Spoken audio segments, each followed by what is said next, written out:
Now we're going to switch gears and look back at the books I loved, a lot of the books I loved during this last year. I got to sit down with some great authors as well. Take a look. Where does the inspiration come from? I don't know, man. It takes harder than each, but this one was just like the sentence came to me.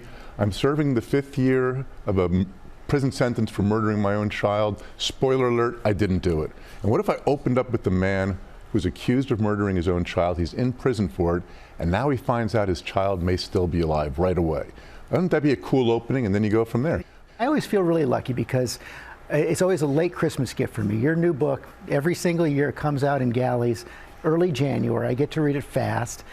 So I'm an early reader. You're one of my first readers, but who are the people that read it even before it gets into galleys? Now it's the whole family. I have 4 kids who are all grown, so all of them and my wife read it. They're the first readers. The family has to pass the family test before it gets to go to the Have they ever told you to go back to the drawing board? No. Not yet. They will want us to live with me in peace and happiness, and they don't want to see Dad cry. So no, so far it's always worked out.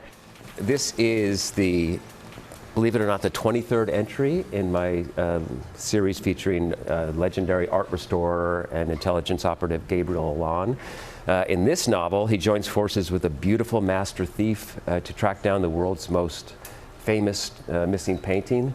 And along the way, he uncovers a conspiracy that could bring the world to the brink of nuclear Armageddon.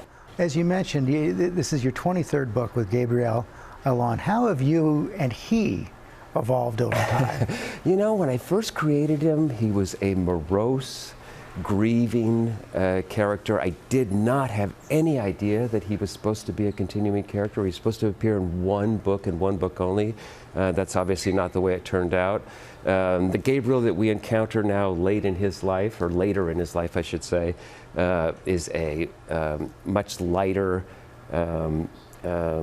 much more comfortable to be around person. But, you know, he has made me a better writer.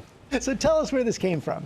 Well, Jim said one time, well, Jim says a lot of things, but he said, people talk about throwing everything except the kitchen sink. He said, no, we throw the kitchen sink too, and that's what we do with Jane Smith, our lawyer, ex-cop, who has been given a potentially fatal diagnosis, except what could be far more fatal is she starts to worry that her own client may be trying to kill her.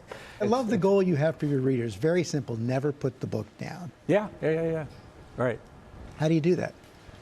You write good stories. I mean, that's all it is. It's just story after story. And you know, I always pretend there's one person sitting across from me, and I don't want them to get up. And that's what Mike and I do the same thing. Don't want to get up until I finish the story. And to do that, you have to be aware of, okay, you see them. I see your eyes going, and I go, oh, wait a minute, okay, I'm losing you. I want to suck you back. I want to pull you back in. Some great conversations there. Also, had really enjoyed many books. We didn't get to interview all the authors. One was a book called Absolution by Alex McDermott. Great novel set in Vietnam and 2 American women who became friends in Vietnam. It follows their lives. This is just a crazy book. It's called Doppelganger, A Trip into the Mirror World. A woman named Naomi Klein. She's a writer and political activist, a liberal, and she is mistaken often on social media for her doppelganger, looks just like her, a woman named Naomi Wolf, who became a prominent kind of conservative conspiracy theorist. It takes you inside the world of conspiracy theories now in social media. Fascinating book. And finally, A Great History of the New York Times by Adam Nagurney, longtime reporter at the New York Times. Fascinating look at how the whole business is changing and a deep dive into how that paper is put together. Terrific books all. Wonderful. Yeah. Well, hey there, GMA fans. Robin Roberts here. Thanks for checking out our YouTube channel. Lots of great stuff here. So go on, click the subscribe button right over here to get more of awesome videos and content from GMA every day, anytime. We thank you for watching, and we'll see you in the morning on GMA.